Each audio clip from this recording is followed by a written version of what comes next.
What's up, everyone? I'm Matt Verlack, fireman turned SaaS founder and the COO of SaaS Academy. Today, I'm going to teach you my process for learning any skill fast. If you've ever felt like you need to constantly reinvent who you are and what you're good at in order to win in business, you're not alone. I felt like that constantly over the course of my career. And I can't say that it'll always be easy. But if you want to know the 3 steps that I use in order to give myself the best chance of success, you'll want to watch this video all the way to the end. I still remember my first week as the COO of SaaS Academy. I was reviewing my very first monthly financial report, and honestly, it made my head hurt. Not only was I brand new in the business trying to figure out how everything worked, but I also hadn't really been in the weeds on finance too much in my first company. So I already thought that I'd probably have a lot to learn. And on top of it, SaaS Academy itself had just been through a season of rapid growth. And just like a lot of fast growing companies, the data, the infrastructure, the finance functions, they all needed to be caught up with the new size of the business. And it was my job to make sure that happened. So I had a lot to learn, and I didn't have a lot of time to learn it. If you've ever had that feeling before, where you know you've got to step your game up big time in order to do some really impactful work in the business, the framework I'm reviewing today is something that you can use literally tomorrow to give yourself the best chance of success. The way that this worked out for me, about 9 months after that day when I was staring at that report, feeling all scared, I'd done a complete 180 and turned SaaS Academy into what I call a finance-led company. What that means is that finance is no longer functioning like a middle school report card, fully focused in the rearview mirror telling you how you did, when it should be looking forward to the month, to the quarter, to the year ahead. So in this video, I'm going to teach you my 3 key principles that I use to learn any new skill the same way that I learned enough about finance to transform my company under a year. So let's get into it. Step 1, let the business drive the lessons. I don't know about you, but I never really did that well with theoretical concepts. It's why I was bored in high school, why I dropped out of college, and why I eventually got into entrepreneurship, because I didn't want to learn things that I might need someday. I had zero patience for that. I wanted to learn things that I could apply now, today, in this moment, solve a real problem, and make a real impact. I know what I'm saying here is not true for everybody. I get that. But after coaching over 500 SaaS founders in SaaS Academy over the years, I'm pretty confident that it's true for a lot of you. So the first step that I use when I have to learn a new skill is making sure that I actually have a real time-bound business need in the first place. Most of the founders I know, they're pretty hard chargers, and people like us do our best work once we no longer have a safety net. So don't spend a lot of time learning for sport.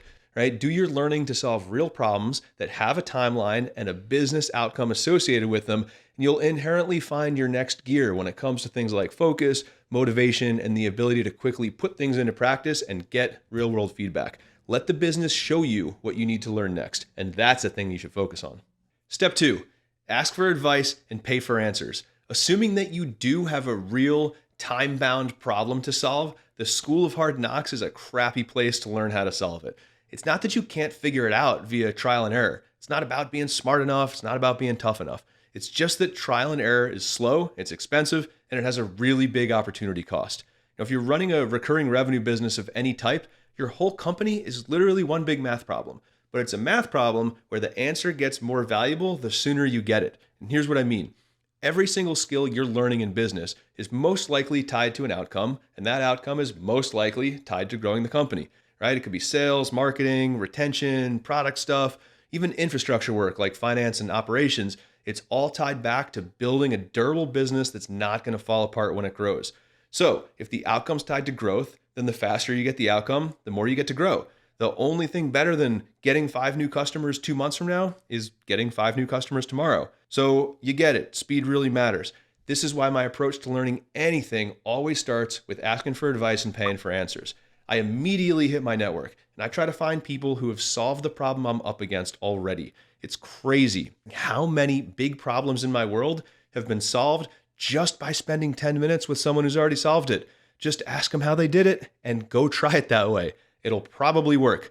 In a SaaS business, it literally pays to get smarter. You might as well do it fast by getting some other people on board. Step 3, measure your results from day 1. This one feels a little crazy, but it's probably the most important step. You gotta track your progress on whatever it is you're trying to learn all the way from the start. In my world, I use something called the Precision Scorecard to do this. It's where I measure weekly data on anything that's important to me in business or in life. I'll give you an example. When I first started to learn how to do outbound recruiting, the first thing I did after I asked some people for help was to build a scorecard. And I tracked everything, like how many dials I made, what was my connect rate, what time of day was I dialing, how many of the connects turned into intro calls, like all the way down the funnel.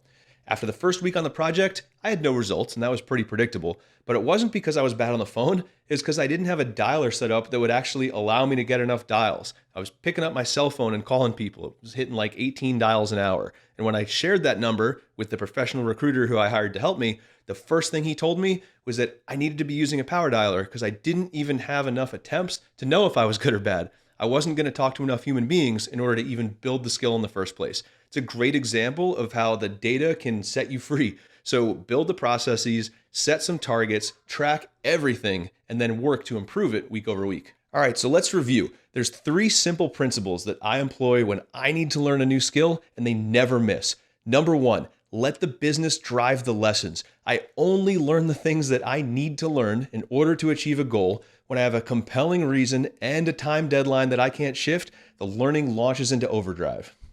Number 2, ask for advice and pay for answers. The learning process for any new skill should start with a list of the people who can help you. Your friends, people in your network, coaches you can hire, courses you can buy. Just get the expertise you need as quickly as possible because there's usually a great ROI on pulling an outcome forward. Number 3, measure your results from day 1. Set up the weekly spreadsheet, track your activities, track your results, track every step in between, and then use those numbers to drive your learning and drive the things that you focus on. If you're not the person who has the skills you need today, just ask yourself a simple question. Like, what if you were? It's there for the taking. And once you learn the new skill, it's something that nobody can ever take away from you. I'm going to be writing about this stuff in my weekly newsletter. I'm hitting deep dives on everything about operating a SaaS company, including leadership and personal development topics like this one. So jump in there. The link is down below. Get on the list, subscribe to the channel so you don't miss anything awesome. And I'll see you next week. Peace.